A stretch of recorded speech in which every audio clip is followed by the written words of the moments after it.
CEO 리포트 3월 4주차. 안녕하세요. 웰스기업연구소 이수민 연구원입니다.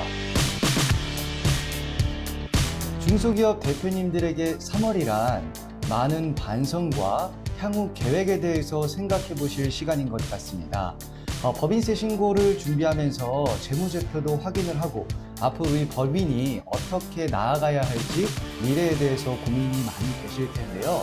오늘 저희의 CEO 리포트를 통해서 그 고민에 대한 해답을 찾으실 수 있었으면 좋겠습니다.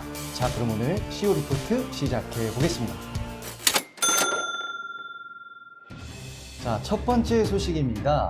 중진공 정책자금 4월 상담 신청이 3월 30일, 31일 양일에 걸쳐서 진행이 됩니다. 법인 대표님들께서는 이 점 꼭 챙기시길 바라겠습니다. 네, 두 번째 소식입니다. 판로 때문에 고민이 많은 우리 중소기업 대표님들을 위해서 준비했습니다.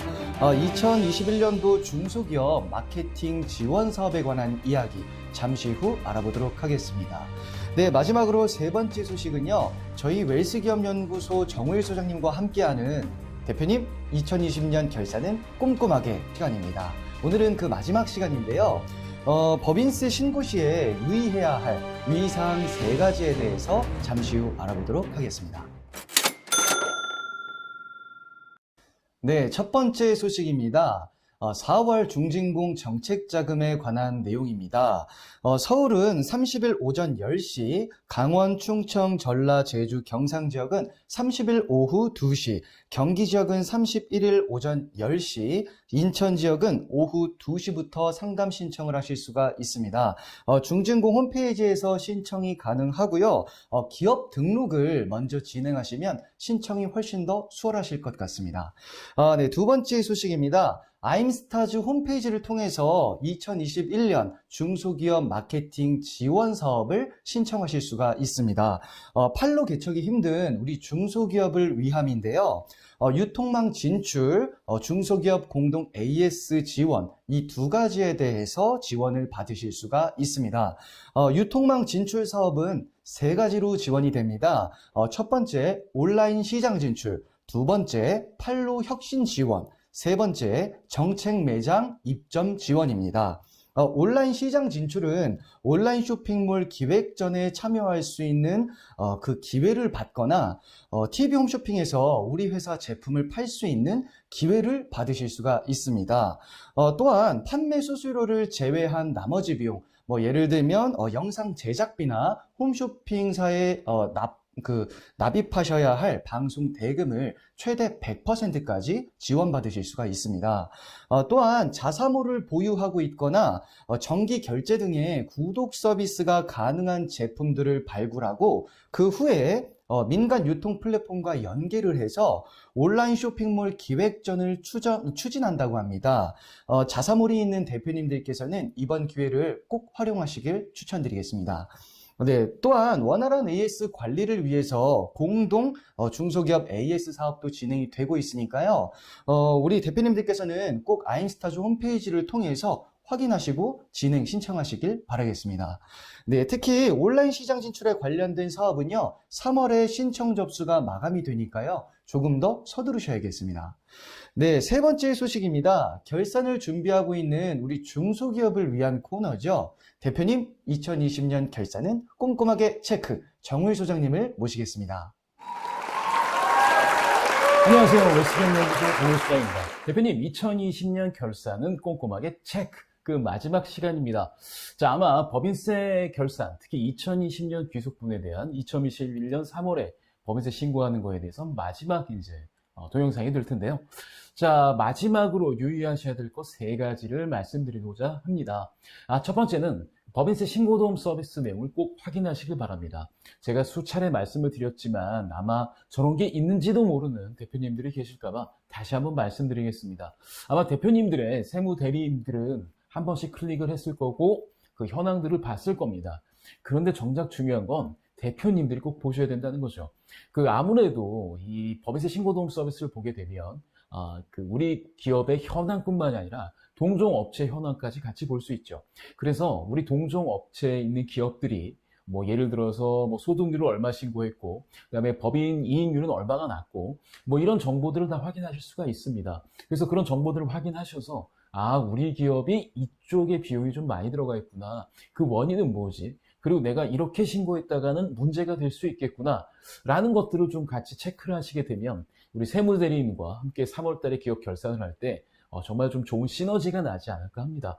그러니까 세무대리인만 몸이 안달이 나가지고 대표님께 뭐라고 하셔서 이해 못하고 저 사람 왜 저래 이렇게 하시는 것보다는 서로 이해할 수 있도록 이런 기업의 현황들을 꼭 체크하셨으면 좋겠고요. 자, 그리고 두 번째입니다.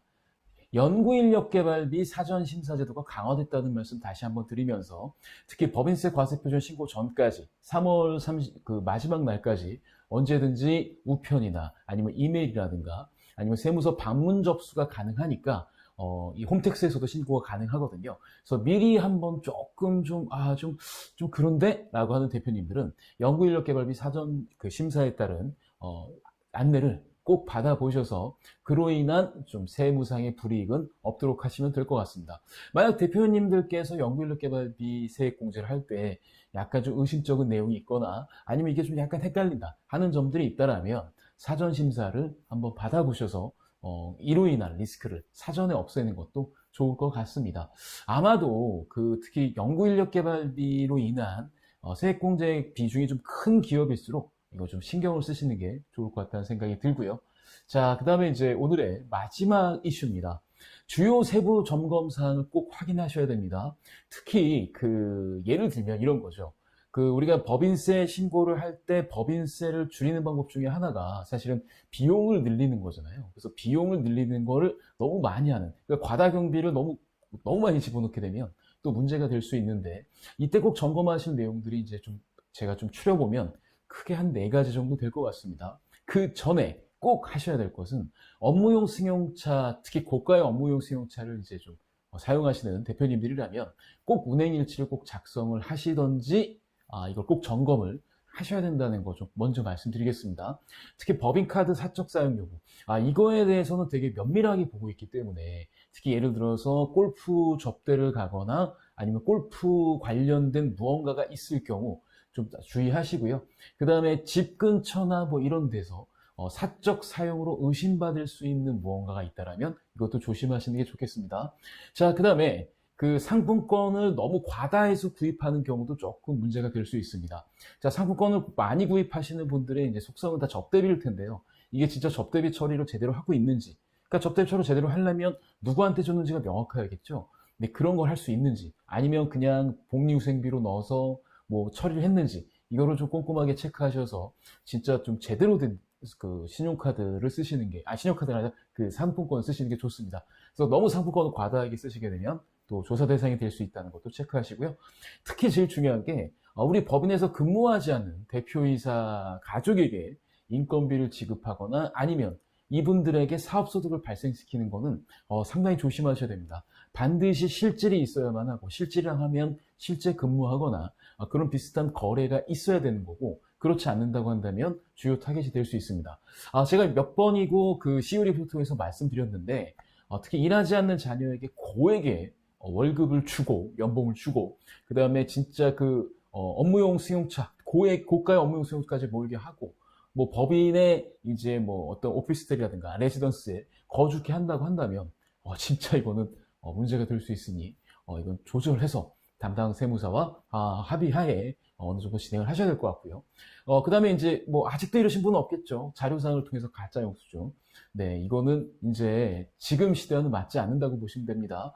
요즘은 거래 내용 전부 다 드러나고 있기 때문에 오히려 안 드러난 거래로 인해서 생긴 이익, 그 다음에 생긴 금전 같은 경우는 절대로 재산 출처 자금으로 사용할 수 없으니 이 점도 꼭 유의하시면 좋을 것 같습니다. 자, 2020년 귀속 법인세 신고, 2021년 3월에 하는 법인세 신고 꼭 무리 없이 그리고 잘 하셨으면 좋겠고요. 2022년에는 정말 우리 대표님들께서 올해 너무 잘 되셔가지고 법인세 진짜 어떻게 줄일 수 있지? 이런 것 때문에 고민되는 한 해가 되시길 기원하면서 자, 2020년 결산은 꼼꼼하게 체크 그 코너를 마치도록 하겠습니다. 네, 저희 웰스기업연구소에서 준비한 소식은 여기까지입니다. 다음 주에는 특집편으로 더 좋은 내용으로 찾아뵙도록 약속드리면서요. 중소기업 마케팅 지원 사업에 대해서 궁금하시거나 법인세 결산 과정에서 어려움이 있으시다면 언제든지 저희 웰스기업연구소에 상담을 요청하십시오. 저희가 꼭 도와드리겠습니다. 좋아요와 구독 잊지 말아주세요.